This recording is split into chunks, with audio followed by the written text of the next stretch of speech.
Alexa and I have finally made it to Europe, specifically Heidelberg, Germany. And we're here for one reason. Well, a wedding. But while we're here, we're gonna show you what makes this city perhaps, possibly, probably the most beautiful city in all of Germany.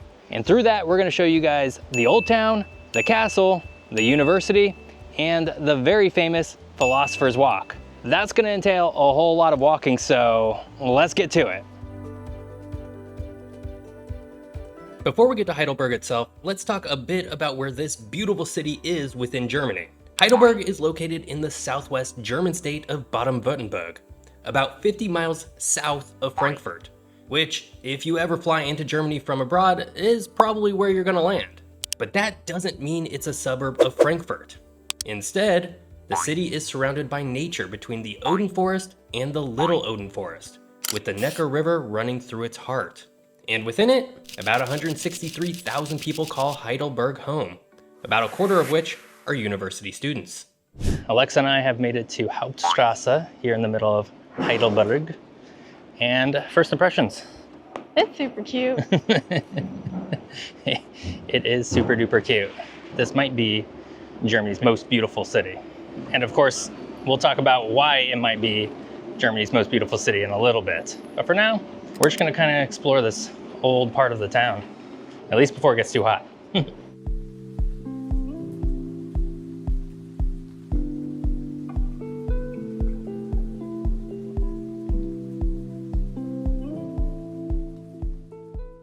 One of my favorite things to do while I'm traveling is just to walk around the city and especially find cute little alleyways like this to get lost in and to walk around and explore.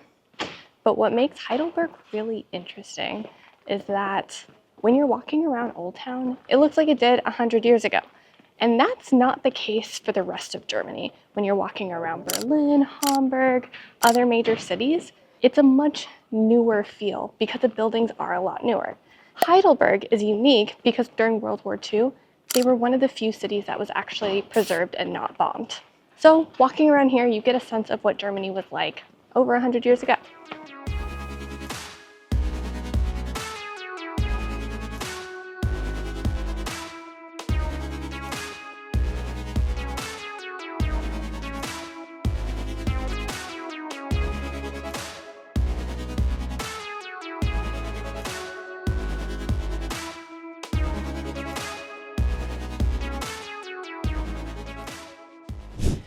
As Alexa and I continue to explore sort of this old town part of Heidelberg, you know, there are very few European cities that I would say are just naturally beautiful. You can't take a bad picture. Florence, Italy, for one. Edinburgh in the UK, another one. I think Heidelberg is up there. It's like all these little alleyways, you just walk down them. Everything's so beautiful. There's different colors. There's a lot of like ivy growing over things. We've just been wandering through taking pictures, and again, you can't take a bad picture of this place. All right, well, they do still have porta potties. I don't think we can hold that against them though.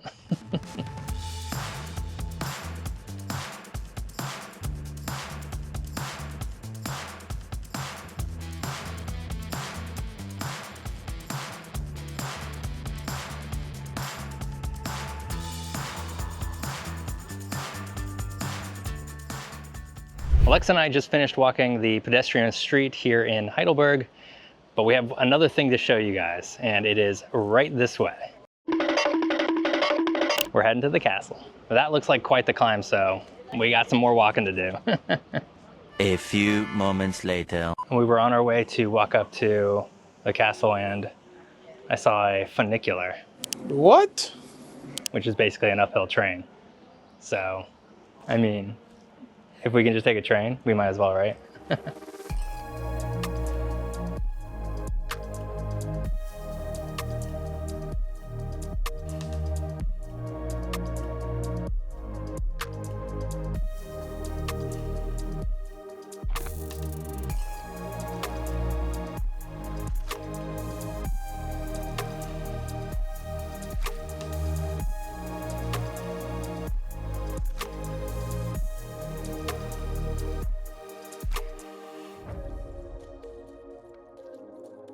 I'll be honest, as much as I love a good funicular, because they can be quite fun,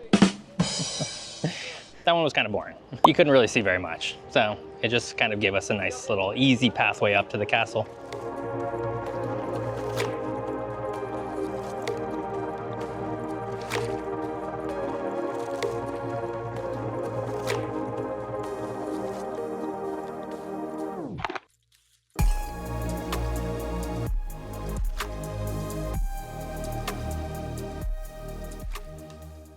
Over the last few months, Alexa and I have visited a number of temples and castles. Ayutthaya, Angkor Wat, the Grand Palace in Bangkok, of course, Osaka Castle in Osaka, Japan. But there's just nothing quite like a European castle. Very ornate. Again, I just can't stress enough that this kind of thing that we see right behind us is not all that common in Germany anymore, because most of these things were blown up during World War II.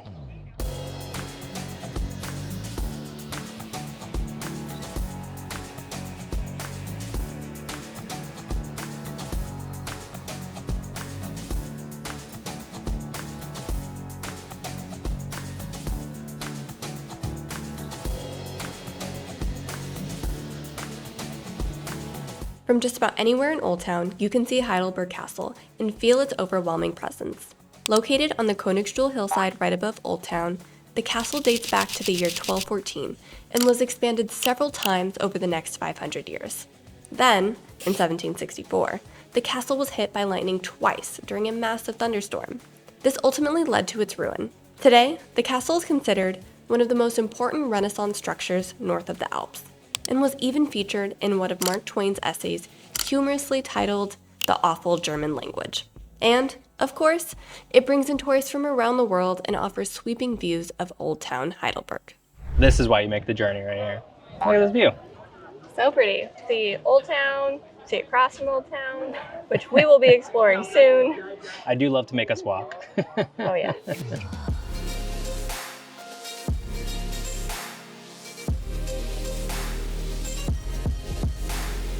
This is one massive barrel. This might be the mother of all barrels right here. I wish I had more information for why they have a giant barrel here, aside from just, this was probably a brewery at some point. Might still be, I have no idea. All of a sudden it is very busy, very crowded, and very loud in here. Some people might say that this area's gotten barreled.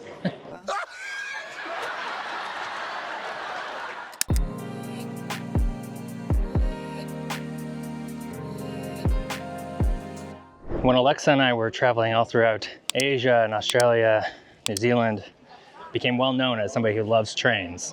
Trains! Look at these cute little trains. We're in a train car! On the rails again. So I think it's well established by now that I'm a big train nerd. But in Europe, trains are just an everyday thing. It's just not as exciting to see or be on one. So for the Europe leg, the new train is gonna be castles, because we're gonna see a lot of castles. Really fun exploring the castle here. Alexa, on a scale of 1 to 10 towers, what would you rank this castle?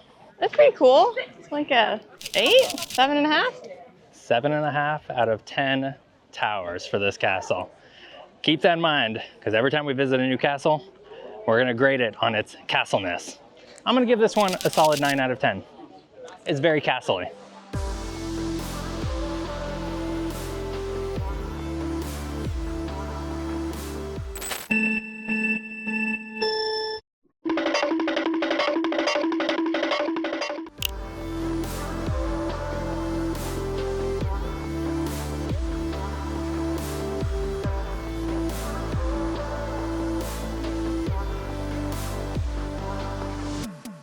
Alexa and I have made it to one of our last stops here in the old part of Heidelberg, and that is the University of Heidelberg. Now, if you picture some of the great educational cities of the world, Boston with Harvard, Oxford University in Oxford, the closest thing that Germany has would be Heidelberg.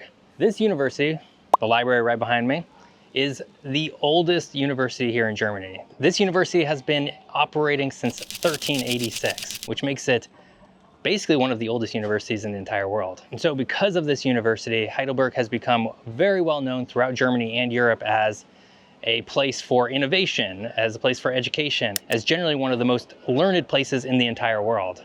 And it's all here in one of the most beautiful cities in Europe, the most beautiful city in Germany, in my opinion, and an otherwise pretty small city. There's only about 130,000 people in Heidelberg. So, I don't know, I mean, it's pretty cool. Onward to food. Of course, when in Germany for lunch, I kind of made Alexa come to a German place where we could get some sausages. I got this lovely Weisswurst and a pretzel with some mustard, and then Alexa has a bratwurst. More traditional, not as adventurous.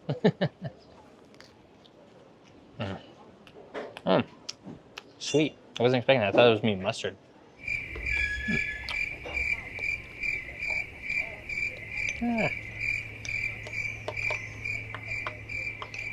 One eternity later. It's a little embarrassing. But I'm used to it by now.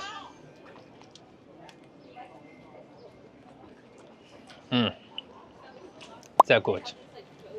You just can't beat German sausage, you know? Oh, and of course, a beer.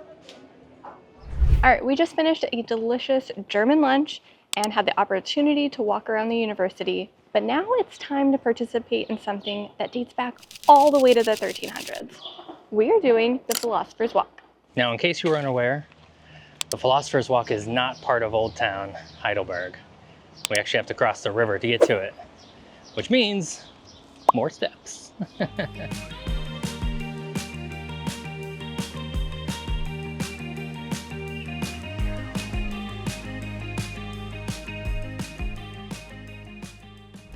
Before we get to the Philosopher's Walk, Alexa and I are walking across the old bridge here in Heidelberg, also known as Alte Brücke.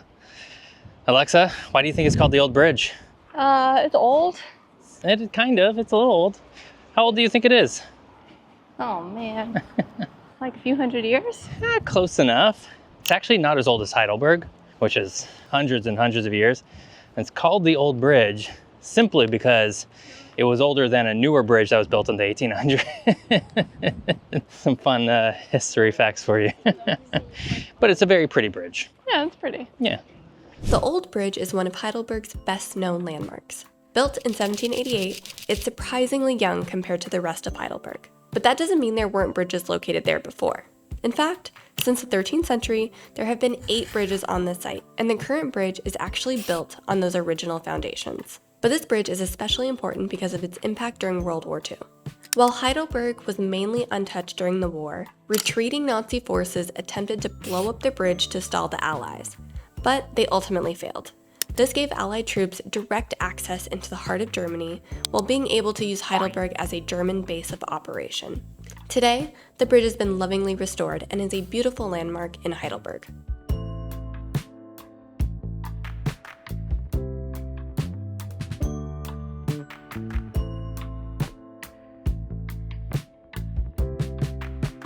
They're not really steps, but this is a steep uphill path. Very surrounded by these brick walls. Feel very cloistered in here. Onward and upward.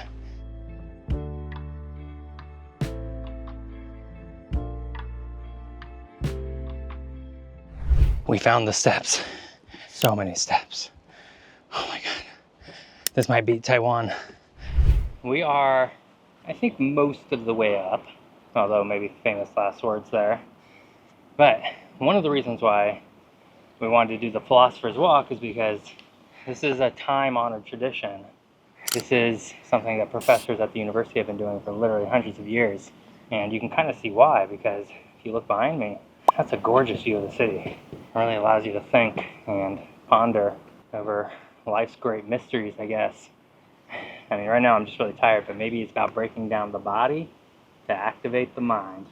What you talking about, Willis? Big brain stuff right there. You guys can see it, but Alexa's eyes, huge roll. Alright, well, we still have a ways to climb before we're actually, I think, on the Philosopher's Walk.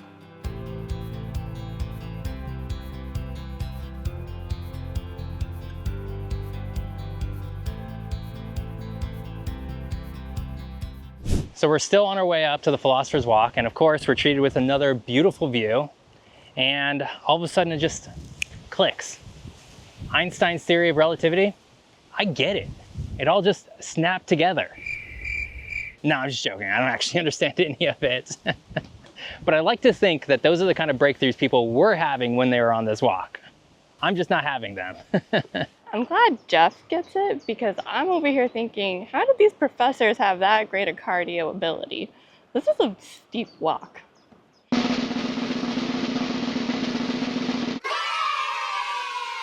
We did it. We made it to the Philosopher's Walk. Now it just starts. I cannot believe that all of that uphill was not even the Philosopher's Walk. You have to do all of that just to get to the Philosopher's Walk. We trek on. So there's just a couple more things that we want to show you, which is why we're continuing on with the Philosopher's Walk right now.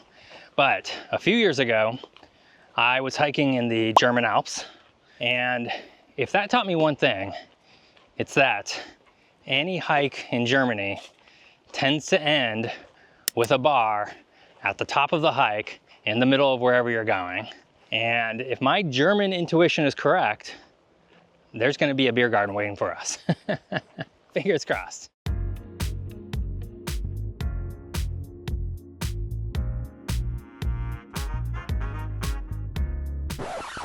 I'm like 95% sure this is the right path.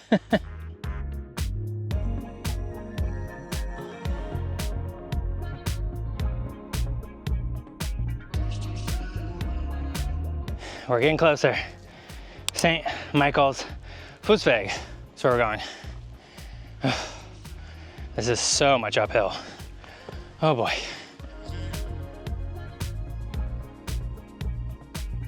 You know, I say this often, but it bears repeating. We do this so you guys don't have to. This is a hike. Oof. As we were walking up to St. Michael's, we stumbled upon this pretty big stadium. After doing a little bit of research looking at the signs, this stadium was built in the 1930s by the students at Heidelberg University for the Nazi Party. It can fit about 8,000 people sitting, up to 20,000 people standing. As you can tell, it's not really used anymore, but it's really interesting just to walk around and look at it. I mean, this place is huge. Everything behind me right now, all seats, all the way up to the top. I couldn't imagine 8,000 people being here a minute ago, but then we walked through the doors and plow. It's really impressive, even if it comes from a very dark part of Germany's history. I will say, if you're willing to put in the effort to these kinds of things, you will mostly have the place to yourself. There was only 3 other people there. I don't know, just feels a little more magical that way.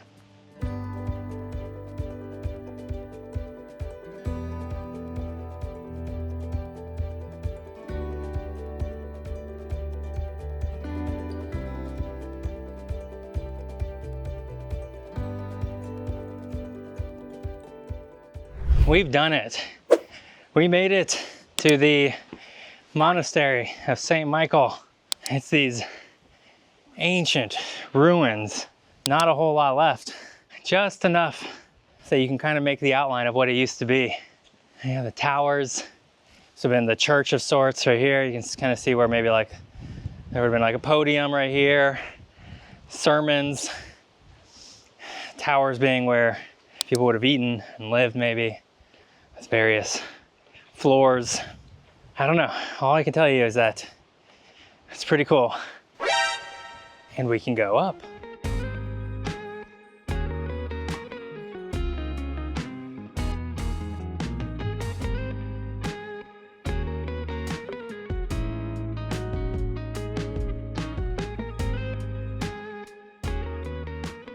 So you get a view of all of the ruins. Pretty neat. In most other countries in the world, this kind of thing would be swarmed with tourists as people cling to any sort of history they have. I think it just goes to show how much better preserved Europe is, because we're the only ones here. It took a hike to get up here, but I don't know, you would expect there to be at least some other tourists or people who want to see this. This would make for a fantastic ending to the episode.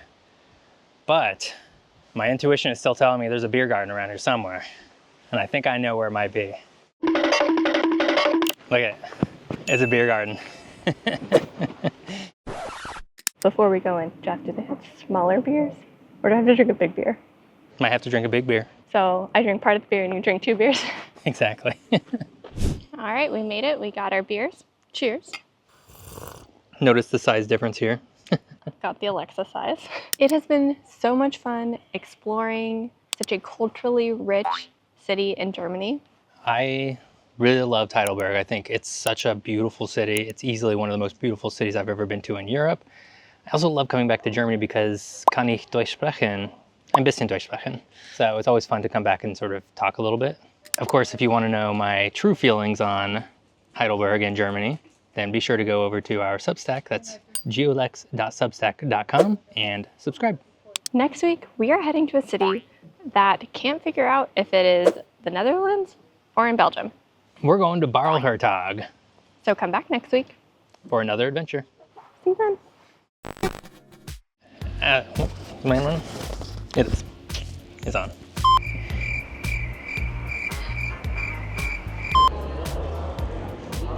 Come on, Alexa. You know how to speak German. 9.